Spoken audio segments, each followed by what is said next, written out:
नमस्ते विद्यार्थी मित्रों। हिंदी में अशुद्ध और शुद्ध वाक्य जिसकी पहचान हम यहाँ करेंगे। भाषा के वर्ण, शब्द तथा वाक्य आदि के प्रत्येक स्तर पर कुछ ऐसे निश्चित नियम होते हैं जिनसे भाषा का मानक स्वरूप माना बनता है। जो प्रयोग मानक स्वरूप से भी विभिन्न है वह अशुद्ध है। वाक्य रचना की अशुद्धियों का मुख्य कारण होता है व्याकरणिक नियमों का सही रूप में न जानना। अतः हमें बोलने या लिखने के समय इस बात का ध्यान रखना चाहिए कि हमारे द्वारा जो कुछ कहा या लिखा जाए वह बिल्कुल स्पष्ट, सार्थक और व्याकरण की दृष्टि से शुद्ध हो। यहाँ हम शुद्ध वाक्य रचना के संदर्भ में जानकारी प्राप्त करेंगे।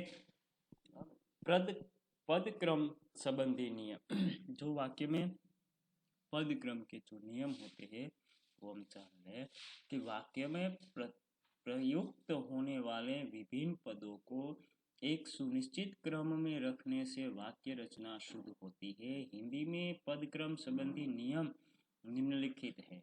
पद क्रम के नियम: वाक्य में पहले कर्ता, फिर कर्म तथा अंत में क्रिया आते हैं। उदाहरण: जितेंद्र क्रिकेट खेलता। हिंदी की वाक्य रचना याद रखिए, पहले कर्ता, फिर कर्म, फिर अंत में क्रिया। पहले जो क्रिया करने वाला होता है वो कर्ता, फिर कर्म क्या करता है, फिर वो कैसे क्रिया करता है। जैसे कि उदाहरण है, जितेंद्र क्रिकेट खेलता है। कर्तरी और कर्म को छोड़कर शेष कारक प्रायः कर्ता और कर्म के बीच स्थिति होते हैं। कर्ता और कर्म को छोड़कर शेष कारक प्रायः कर्ता और कर्म के बीच स्थित होता है, यानी कि कर्ता और कर्म के बीच में कारक प्रायः कर्ता कर्म के बीच स्थित होता है। उदाहरण: माँ अपने पुत्रों के लिए खाना बनाती है। माताजी चाकू से फल काटती है। कारण: पेड़ से पत्ते गिरते हैं। लड़के मैदान में क्रिकेट खेलते हैं। कुछ स्थलों पर एक कारक कर्म के बाद भी प्रयुक्त हो जाते हैं, जैसे प्रियंदा ने मनमोहन को सिर से पैर तक देखा। प्रश्नवाचक पद प्रश्न के विषय से ठीक पहले प्रयुक्त होता है। उदाहरण के रूप में देखें तो अपराधी का पता चला। क्यों यह सम्राट अशोक की राजमुद्रा है? आपको न्याय का अवसर देना चाहता हूं, आप तैयार हैं? क्रिया विशेषण सदैव क्रिया के पूर्व आते हैं। हमने देखा कि प्रश्न वाक्य कैसे बनाए जाते हैं। फिर क्रिया विशेषण, जो क्रिया करते हैं उसमें विशेष शब्द रखकर क्रिया विशेषण। क्रिया में जैसे कि शब्द अधिक रखकर क्रिया वाक्य बनाए जाते हैं, जिसे क्रिया विशेषण कहते हैं। क्रिया में विशेषता दर्शाने वाले शब्द। मोहन धीरे धीरे चल रहा है। ये धीरे धीरे जो शब्द है वो क्रिया विशेषण है। श्याम तेजी से दौड़ रहा है। तेजी क्रिया विशेषण शब्द है। श्याम दौड़ रहा है, कैसे दौड़ रहा है? तो तेजी से। वाक्य के भिन्न पदों के बीच तर्क संगति होनी चाहिए। उदाहरण रूप से छात्रों ने गुरुजी को एक फूलों की माला पहनाई। अशुद्ध वाक्य है। इसे शुद्ध कैसे बनाए? तो कि छात्रों ने गुरुजी को फूलों की एक माला पहनाई। एक फूल की कभी माला नहीं बनी जाती।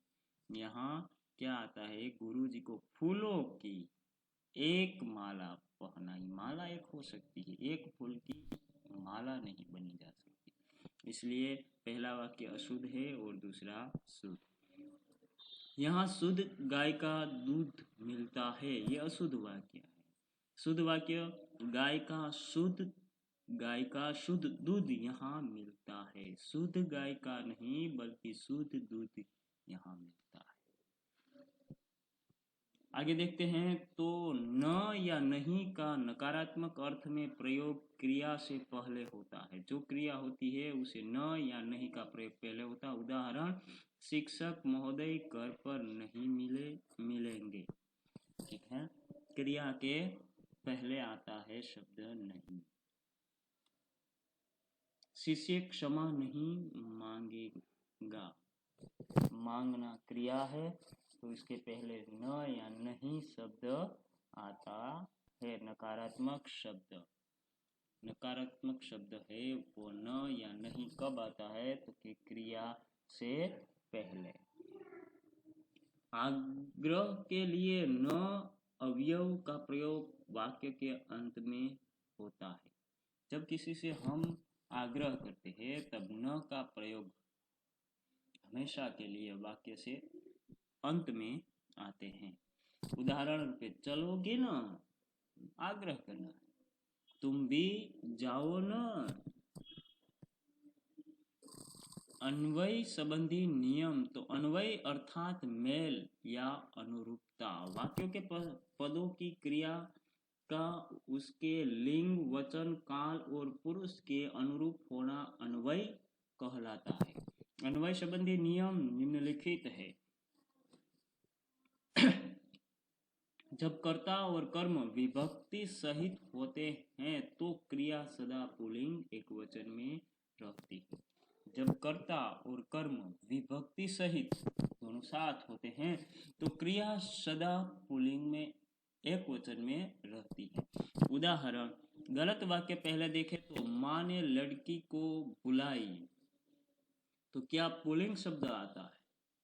ठीक है, जब कर्ता और विभक्ति दोनों साथ। माँ ने लड़की को बुलाया, पुल्लिंग शब्द आया, बुलाई नहीं, बुलाया।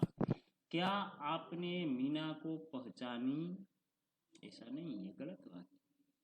शुद्ध वाक्य, क्या आपने मीना को पहचाना, पुल्लिंग शब्द आया। ठीक है, जब कर्ता और कर्म विभक्ति दोनों साथ हो तब क्रिया सदा पुल्लिंग एकवचन में आती है। आगे देखते हैं, भिन्न भिन्न लिंगों की दो या अधिक व्यक्तिवाचक या जातिवाचक संज्ञाएं एकवचन में आए तो क्रिया अक्सर पुल्लिंग बहुवचन में आती है। भिन्न भिन्न लिंगों की दो या अधिक व्यक्तिवाचक या जातिवाचक संज्ञाएं एकवचन में आए तो क्रिया अक्सर पुल्लिंग बहुवचन में आती है। देखते हैं कैसे, तो राम, लक्ष्मण और जानकी वन में गए, बहुवचन में। गाय और बैल चर रहे हैं। राजा और रानी नगर में गए, जंगल में भालू, शेर और लोमड़ी रहते हैं। क्रिया अक्सर पुल्लिंग और बहुवचन में आती है जब व्यक्तिवाचक या जातिवाचक संज्ञा एक से ज्यादा हो। यदि कर्ता का लिंग अज्ञात हो तो क्रिया पुल्लिंग में प्रयुक्त होती है। यदि कर्ता का लिंग अज्ञात हो तो देखते हैं, तो उदाहरण, तुम्हारा खर्चा कौन चलाता है? अज्ञात, जानते नहीं है, तो क्रिया किसमें है? पुल्लिंग में प्रयुक्त होती है। तुम्हारा खर्चा कौन चलाता है। अब तुम्हारा कौन शब्द यहाँ लड़की भी हो सकती है, लड़का भी हो सकता है, बुजुर्ग भी हो सकती है और बच्चे भी हो सकते हैं।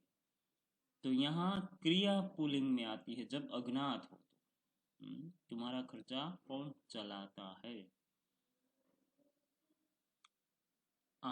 आदरार्थक एकवचन कर्ता के लिए क्रिया बहुवचन में प्रयुक्त होती है। आदरार्थ एक एकवचन कर्ता के लिए क्रिया बहुवचन में होती है। जैसे कि गांधी जी महान नेता थे, हमने उसको आदर दिया यानी कि क्रिया बहुवचन में होगी। गांधी जी महान नेता थे। आंसू, दर्शन, दाम, प्राण, लक्ष्मण, समाचार, हस्ताक्षर, होश, ओट, बूंद, लोग आदि शब्दों के साथ क्रिया बहुवचन में प्रयुक्त होती है।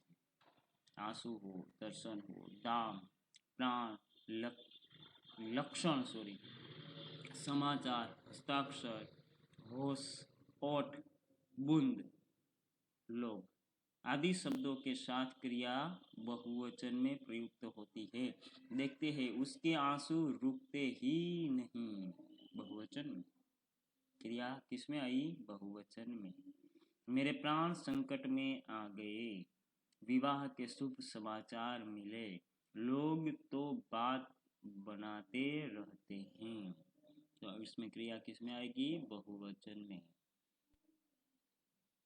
प्रत्येक, हरेक, एक एक आदि शब्दों के साथ आने वाले संज्ञा शब्दों का प्रयोग एक वचन में होता है। प्रत्येक यहाँ के बहुवचन में है, फिर भी ये शब्दों का प्रयोग एक वचन में होता है।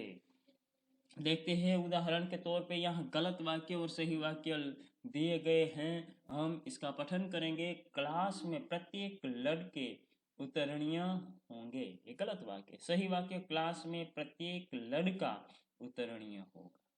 प्रत्येक लड़के उत्तीर्ण होंगे। लड़के ये बहुवचन नहीं, एक वचन में आएंगे। क्लास में प्रत्येक लड़का उत्तीर्ण होगा।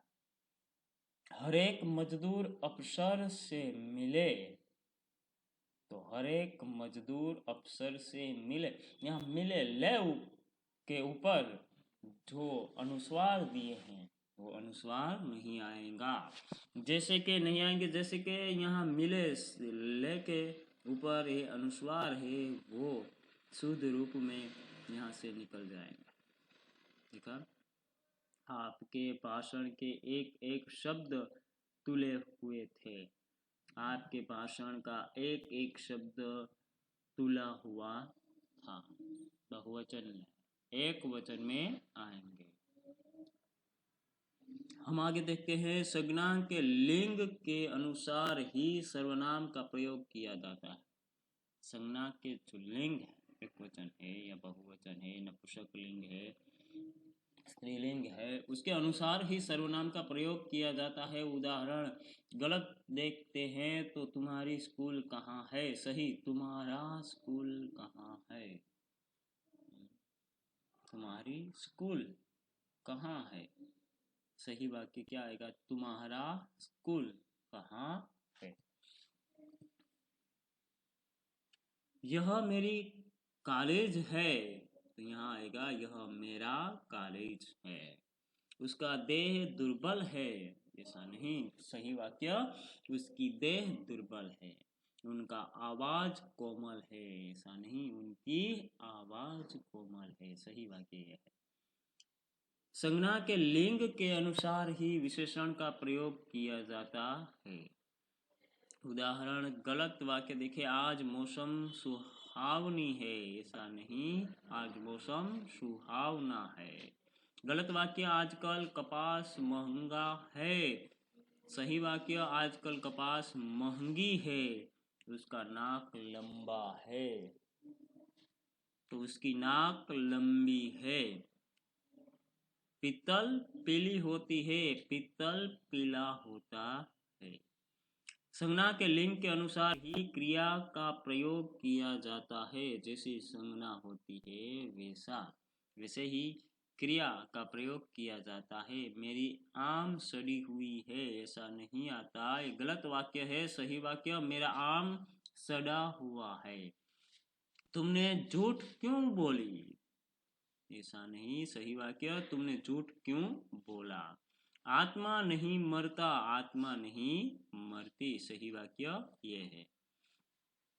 बर्फ 1 रुपये किलो मिलता है, तो बर्फ 1 रुपये किलो मिलती है। संज्ञा के लिंग के अनुसार ही संबंध विभक्ति का की का प्रयोग किया जाता है। उदाहरण रूप देखते हैं, गलत वाक्य परमात्मा का महिमा अपार है, तो यहाँ परमात्मा की महिमा अपार है। बम्बई की बाजार अच्छी है, बम्बई का बाजार अच्छा है। उसमें मुकाबला करने का सामर्थ्य नहीं है, उसमें मुकाबला करने की सामर्थ्य नहीं है। मुझे केवड़े की शरबत पसंद है, गलत वाक्य। सही वाक्य है, मुझे केवड़े का शरबत पसंद है। अब अन्य नियम हम देख लें तो विभक्ति संबंधी नियम है। विभक्ति लगाने पर यह, ये, वह, वे, कौन, जो, कोई सर्वनामक के रूप बदल जाते हैं। जैसे कि विभक्ति रहती है यह, तो विभक्ति लगने पर रूप बदल जाता है इस। विभक्ति रहती है ये, तो इसका विभक्ति लगने पर रूप बदल जाता है इन। वह का रूप हो जाता है उस। वे यानी कि उन। जब हम सर्वनामक विभक्ति लगाते हैं, कौन उसकी विभक्ति लग जाती, विभक्ति होने पर किस, किन, जो यानी रूप बदल जाता है जिस, जिन, कोई तो किस, किन आदि। उदाहरण रूप देखें तो यह घर में कौन रहता है, तो विभक्ति लगने पर इस घर में कौन रहता है, यह घर में नहीं इस घर में।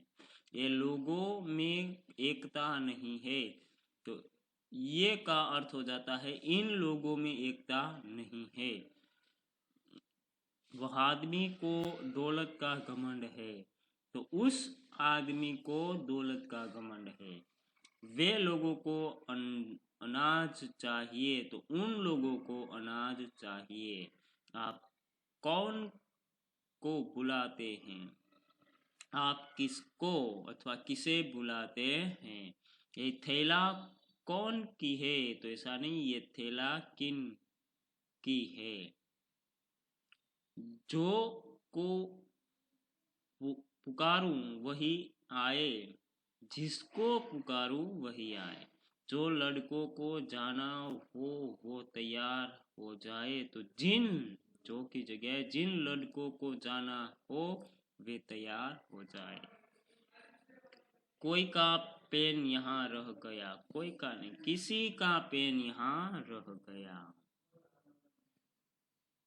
संज्ञा में प्रत्यय अलग से और सर्वनाम में प्रत्यय साथ में लिखा जाता।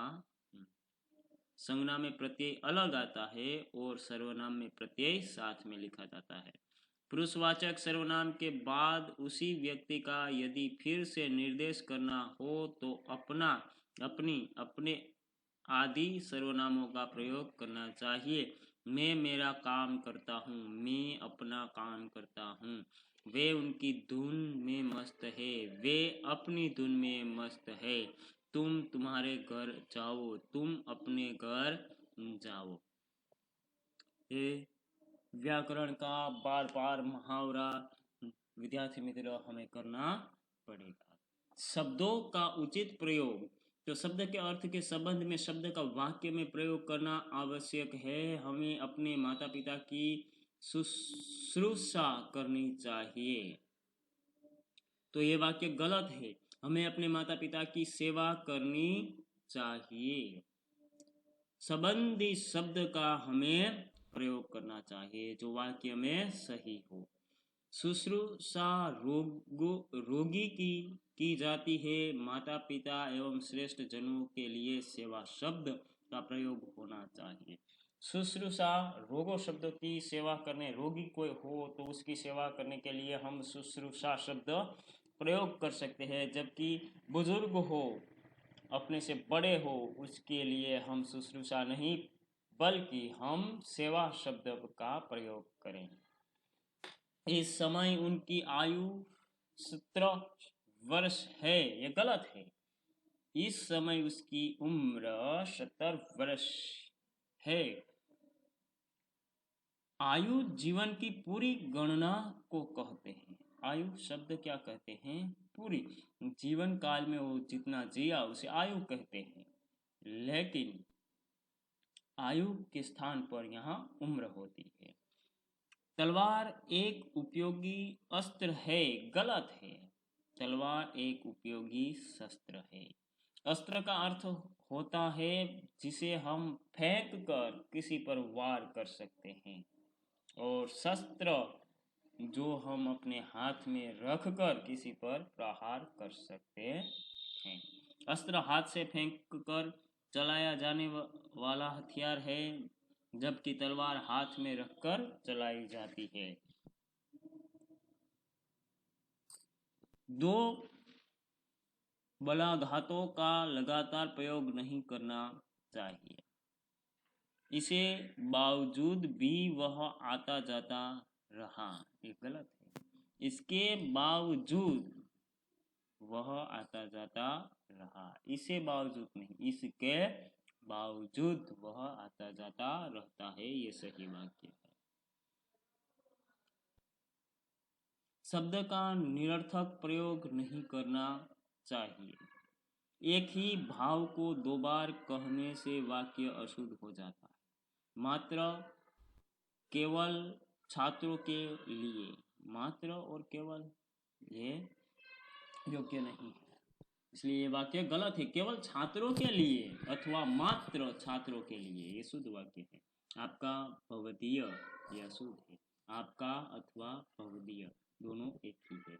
मुहावरे का गलत रूप से प्रयोग करने पर वाक्य अशुद्ध हो जाता है। उसके मुंह से फूल गिरते हैं, यह अशुद्ध वाक्य। उसके मुंह से फूल जड़ते हैं, फूल गिरते नहीं, फूल जड़ते हैं। सर्व को दूध खिलाकर अच्छा काम नहीं कर रहे हैं, अशुद्ध वाक्य। सर्व को दूध पिलाकर, दूध खिला खाने की चीज नहीं है, पीने की चीज है। दूध पिलाकर अच्छा काम नहीं कर रहे हैं, ये शुद्ध वाक्य। अपने नाम के साथ श्री शब्द को छोड़कर वाक्य लिखना चाहिए। उदाहरण, मेरा नाम श्री महेश भाई है, ये गलत वाक्य है। श्री नहीं लगाना, मेरा नाम महेश भाई है, ये सही वाक्य है। तो हमने यहाँ शुद्ध और अशुद्ध वाक्यों की पहचान की है। हम इस सारे मुहावरे का हम पठन करेंगे, अध्ययन करेंगे, तभी हमें शुद्ध अशुद्ध वाक्यों की पहचान होगी। अस्तु।